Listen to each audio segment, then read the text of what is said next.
Hello, beautiful humans, and welcome to the Mental Wellness Wake Up Show, a weekly podcast where growth minded, creative people come to learn best practices from both spirituality and psychology that create lasting well being.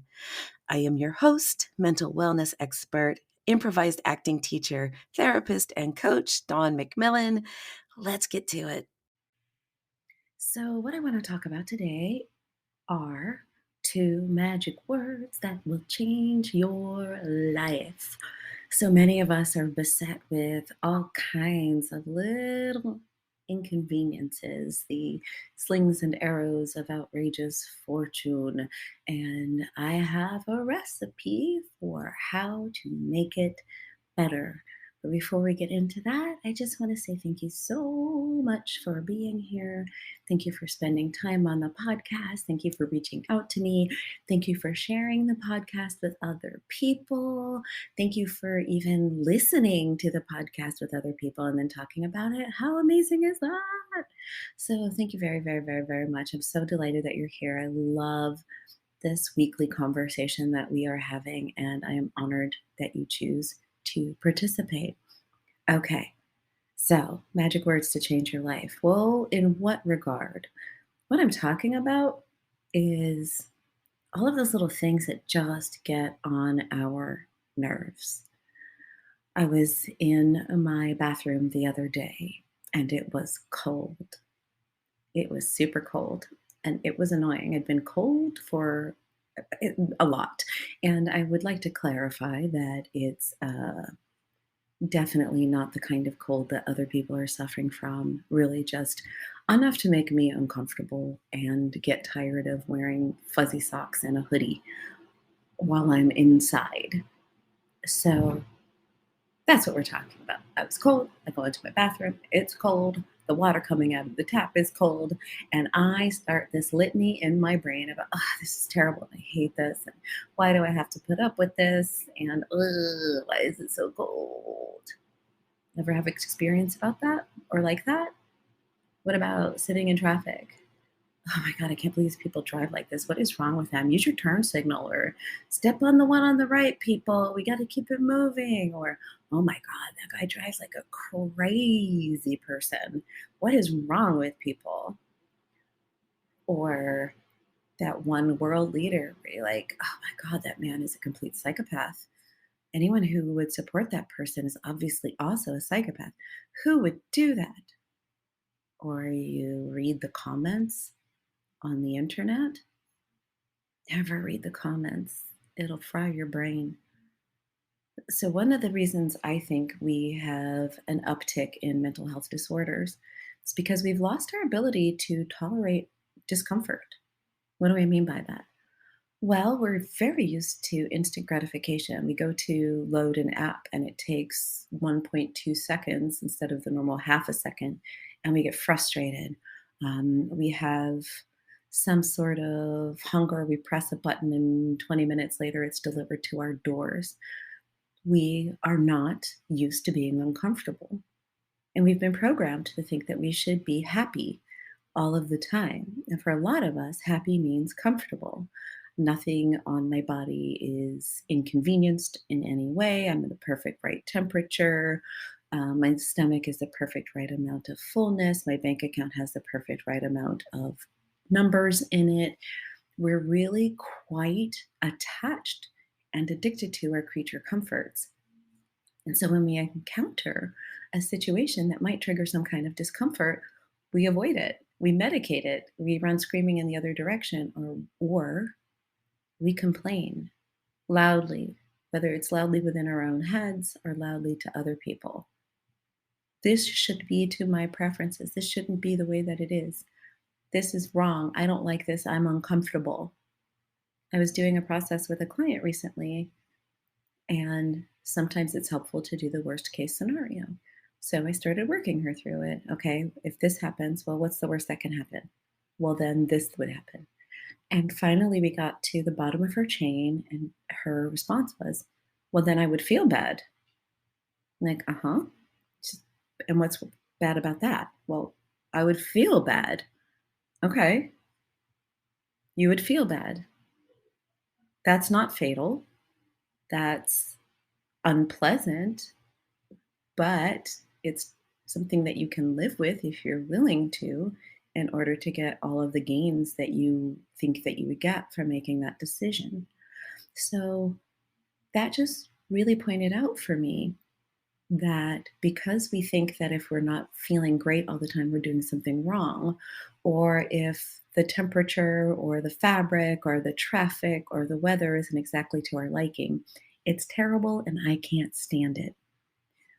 Some of the cognitive errors that are uncovered in cognitive behavioral therapy, rational emotive behavioral therapy, these cognitive distortions, cognitive errors, stinking thinking, whatever you want to call it, really relate to black and white thinking. It's either really good or it's bad. Catastrophizing. I stubbed my toe and that's horrible and awful and I can't stand it and now my whole day is ruined.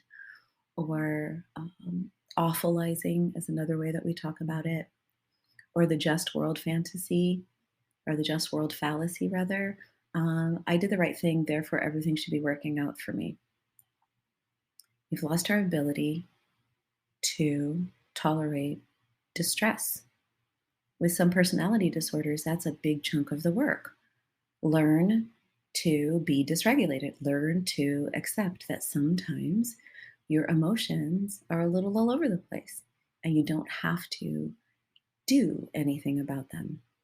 If you're starting to feel a little anxious, you don't necessarily have to do anything about it. You don't have to stop what you're doing. You don't have to take a pill. You don't have to do anything except notice and accept and acknowledge that you are a little distressed. Same thing with depression or other uncomfortable physical or emotional sensations. Sometimes the answer is to accept them. Notice that they are present and accept them, and then continue to choose what it is that is worth choosing. So, what are the two magic words that I want to share with you?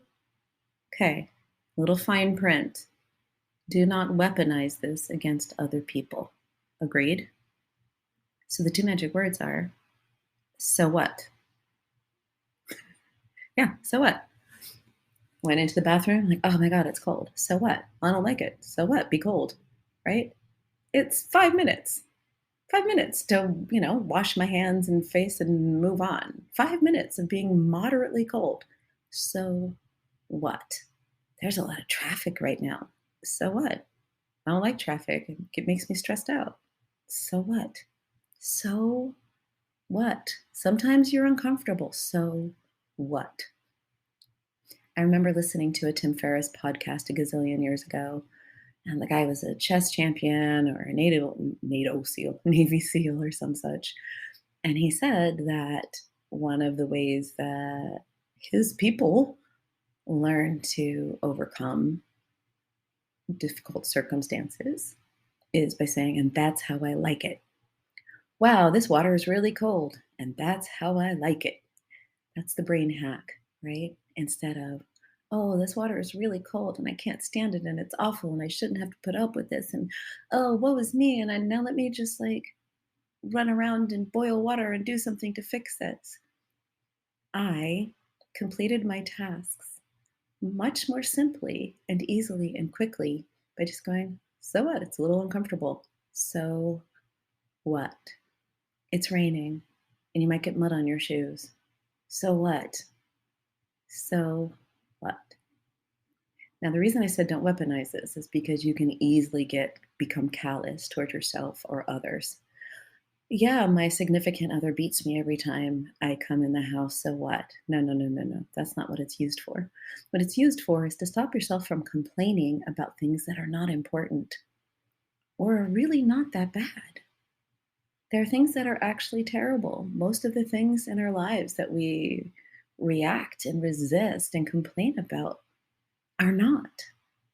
They are not. The rice at the restaurant is a little crunchy and you prefer it, moist and sticky. So what? So what? Eat it or send it back. There's no reason to lose your equanimity over it. There's no reason to be upset and cry and complain and oh, my whole night is ruined because the rice wasn't good. How about so what? The rice wasn't good. So what? I ate it. It was fine. I sent it back. That's fine. I enjoyed everything else on my plate. That's fine. So those are my two magic words for you. So what? And if the so what is, well, this isn't a violation of my human rights, then do something about it. If the so what is, this is in contradiction to my values, then do something about it. But if the so what is, I'm uncomfortable, well, you could do something about it, or you could just accept that sometimes people are uncomfortable. The world does not always cater to your comfort, and there are things that are more important than comfort. If you think about the devotion of parents to a newborn child, they are not comfortable, but they decide that nurturing this new life is more important than their comfort. We can do that on a more regular basis. Temperature in your cup isn't the of your cup isn't the way you like it, so what? It really harkens back to the serenity prayer. Accept it or change it. And if you don't choose to accept something or change it, you suffer. Those really are the only three choices. Accept it, change it, or suffer. And whenever you're complaining, you are suffering. And you are maybe bonding with someone else who's listening to you, like it's bringing you closer as you guys complain together, but you're bonding over suffering. I'm wondering if we can make a different choice. So what? Maybe lean into accepting things. Maybe lean into, I can be a little uncomfortable and still accomplish the tasks that are important to me. I don't have to reactionarily avoid anything. I don't have to reactionarily seek to change something the moment it doesn't go exactly the way I want it to. So that's it. Two magic words to change your life. Use it kindly. So what? So what? So what? The latest Marvel movie isn't to your liking. So what? So what? And with that, thank you for being here. I am very curious to see what you think about this episode. Um, yeah. And you want to know something else, though, that I think is important to remember, truly, is that you are whole, perfect, and complete just as you are. So if life delivers you a little discomfort, that doesn't change that. It doesn't make you any less whole. It doesn't make you any less perfect. It doesn't make you any less complete. It doesn't make the moment any less worth being fully present to. It just means you're a little uncomfortable. It's temporary. And you can handle it. You absolutely can. And while you're out there handling your business, you are creating a life that feels worth living. And you deserve a life that is so beautiful and amazing. You do. You really, really do. All right. Keep being fabulous, and I will see you next time.